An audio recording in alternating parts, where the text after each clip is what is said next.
Marine Corps as a pilot and now is in Congress with us. Mr. McCormick, you're recognized. Well, thank you, Mr. Chairman.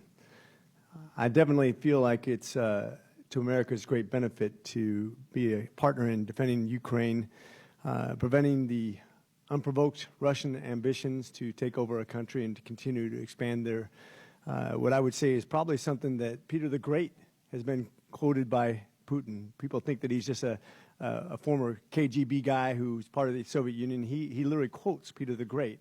And in many ways, it's in their DNA when you talk about Catherine the Great having to expand her borders in order to secure her borders. So we understand what's at stake here.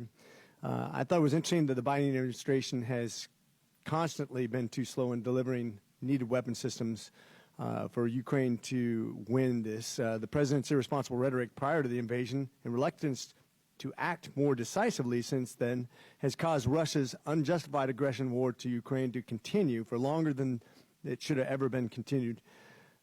I will say the original Biden plan, as I understood it, was to have President Zelensky flee to America, not learning the lessons from Afghanistan, which I participated in also, and which I think would have been catastrophic as Ukraine would have folded instantly without leadership, and we would have had another war probably in Moldavia or possibly Estonia or Romania, who knows, because his stated objective was to continue to grow the Russian Empire, if you will. I understand the violent and chaotic U.S. withdrawal from Afghanistan has created this security vacuum where now China is very aggressive, Russia is very aggressive, and there's a lot of uncertainty as where we're going to go from here right now. What I'm concerned with is I've seen great accountability as far as my questions being answered on where our military aid is going. We can see downrange how it's affecting this war and how Russia's being really beaten badly in many ways. You've seen a massive amount of armor taken out, personnel.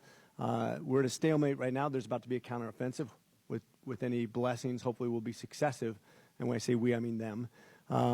What I am concerned with is any protracted war, anybody who's been to command and staff school, anybody who's studied warfare and understands the limitations of American warfare, is you lose popular support by extending a war, no matter who you are. Russia lost popular support in Afghanistan.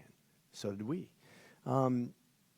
If we don't have accountability for our equipment, we have a problem. I feel like the military equipment has been well accounted for. What I'm concerned for is the Biden administration's plan to spend about a third of our money in their economy and not in the ways that I think American people would be supportive of. For example, union pensions. I just don't think that that's going to be popular. I don't think it's going to be sustainable. And what I'm worried about is losing popular support for a war that has great ability to keep us out of a war. And I want you to speak on that as far as how we're spending our money outside of military. Sure. Thank you for your question, as I appreciate it as the proud daughter of a retired Air Force pilot. The funding that is going to the government of Ukraine to supply pensions and salaries for civil servants is, as I described, going through the World Bank's trust fund as the direct budget support. So it's not going directly from the government of the United States to the government of Ukraine. It's going through the World Bank as the trustee for the funds. In addition, the mechanism that policymakers decided to use was a reimbursement mechanism. So the expenditures are being submitted after they've already been paid for by the government of Ukraine. And the government of Ukraine is certifying that these were eligible expenses. So it's not money that is allowed to go to support any other even government ministries other than the salaries or what is specified in the agreement. And that's what the government of Ukraine is certifying, that they went to the eligible expenditures.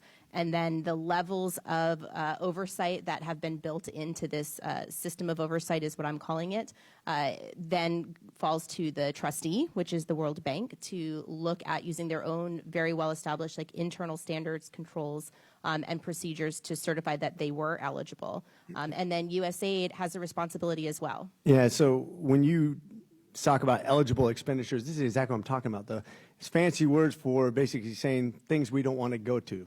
I understand how the reimbursements work, but just like when we give money to anybody in the federal government, we usually have strings attached to where that money goes. I think it would be a very good idea to understand that the American people ultimately hold us accountable and we'll hold anybody we give money to accountable. And it can't go to things the American people don't support. And with that, I yield. Gentleman's time.